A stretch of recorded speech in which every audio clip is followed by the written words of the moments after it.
The sports entertainment world could only brace for impact as Savage and Hogan battled, and when it was over, a common WrestleMania sight was seen. Hulk Hogan celebrating in the ring with the WWE Championship back in his possession.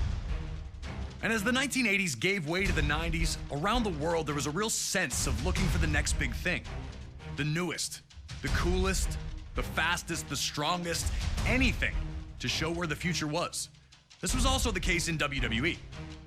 Amongst the members of the WWE Universe, many saw the Ultimate Warrior as the heir apparent to the throne that Hulk Hogan had occupied for 6 years. The untamed superstar appeared capable of matching Hogan's strength and had dominated all other opponents.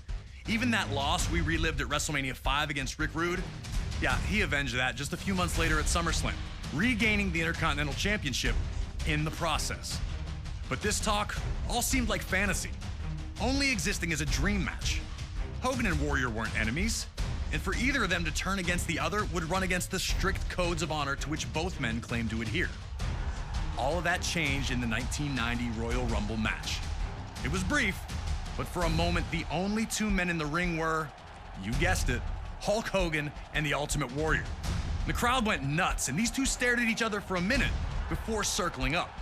Two running tackles led nowhere, and then a double clothesline floored both men, ending things before they could really get started between the two.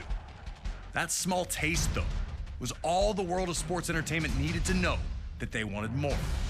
Even more interesting, it would be Hulk Hogan who would challenge the Ultimate Warrior to a contest at WrestleMania 6. Ultimate Warrior, me and my Hulkamaniacs put the championship on the line. Hogan openly stated that he needed to know which power was truly the strongest in WWE, his or that of the Warrior. Adding to the stakes was the stipulation that both the WWE and Intercontinental Championships would be up for grabs, leaving the winner with supreme claim to lead WWE into the next decade. All right, now it's your turn to try and shock all the little Hulkamaniacs out there and try to beat Hogan at WrestleMania 6. Can you harness the power of the Ultimate Warrior? There's only one way to find out.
pretty sure the last thing anyone expected from Hogan versus Warrior was a crisscross, but this is WWE, and anything can happen.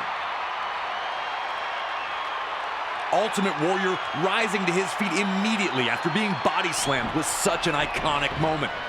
But it was absolutely crazy to see them do a second crisscross. And when Warrior returned the body slam to Hogan, it hurt the Hulkster. He didn't pop up the way Warrior had. Just the difference in reactions between the body slams, you could sense that change was in the air. Seeing Hogan struggle like this wasn't something the WWE Universe was used to. After the clothesline sent him crashing to the floor, Hogan appeared to hurt his knee, the last thing he needed.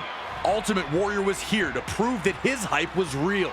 Warrior was going to run right through Hogan at this pace.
When Warrior and Hogan clotheslined each other, you could hear a pin drop.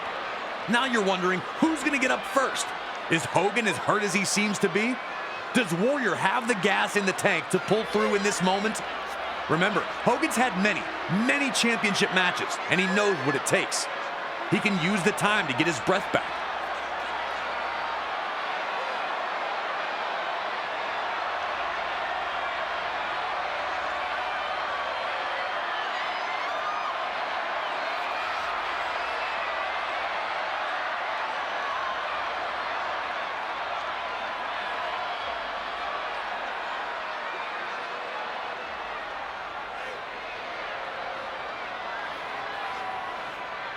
And then Warrior sits up, and half of the arena goes crazy while the other half lets out a defeated groan.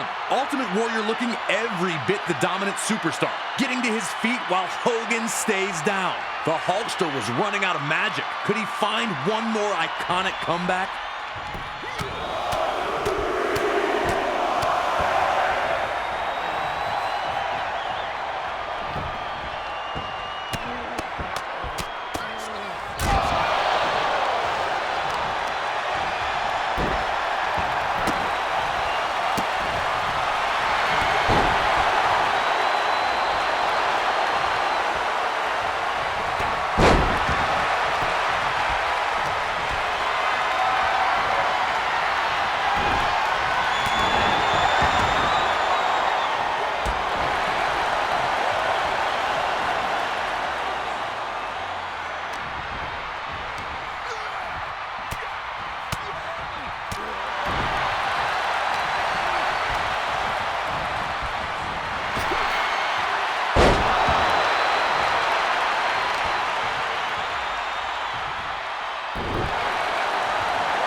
Hogan had been out-muscled by opponents before, but they were usually 7 feet tall or 400+ pounds. Seeing Ultimate Warrior control Hogan in this bear hug was another one of those moments where you just knew what was coming. Hogan just could not break free from Warrior no matter what he tried. It was a smart play by the Warrior too, able to rest himself while dealing out crushing punishment to the Hulkster. Warrior to this point had only been known for running through opponents in quick, brutal outbursts. He was showing more of a tactical side here, and it was paying off.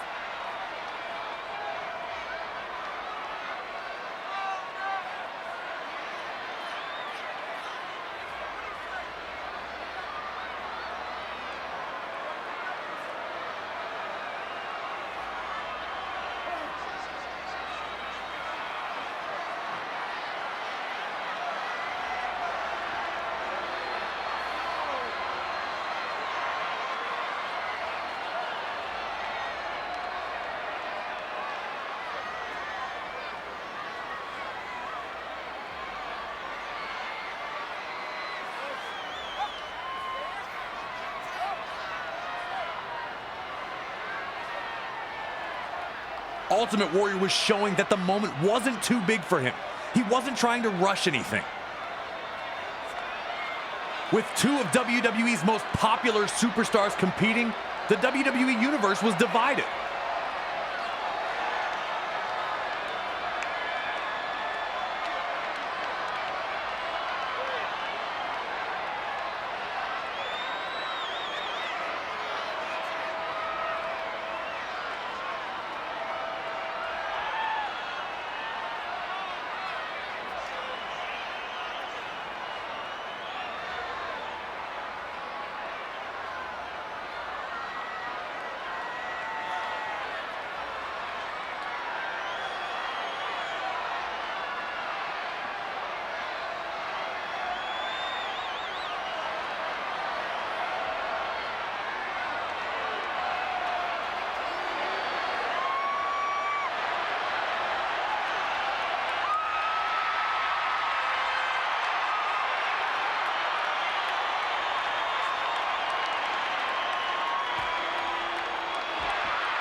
And right when Hogan finally gets his chance and manages to break Warrior's grip, the referee gets flattened, and now there's no one to count falls.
As Warrior lifted Hogan up, things were looking perilous for the Hulkster.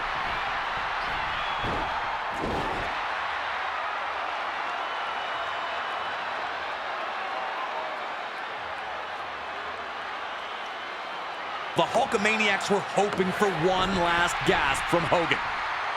And they got it. Hogan kicking out at 2.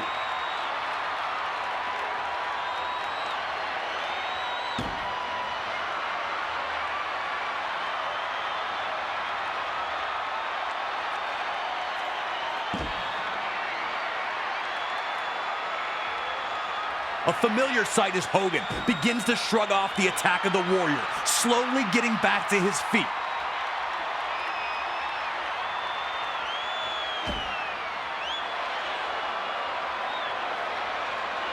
You know the deal. 3 big rights.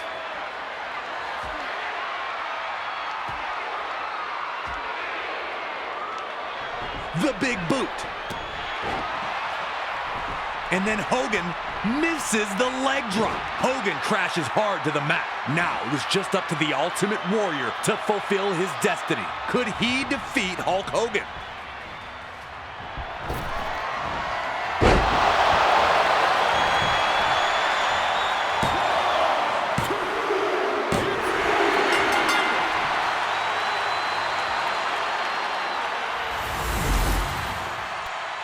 Ladies and gentlemen,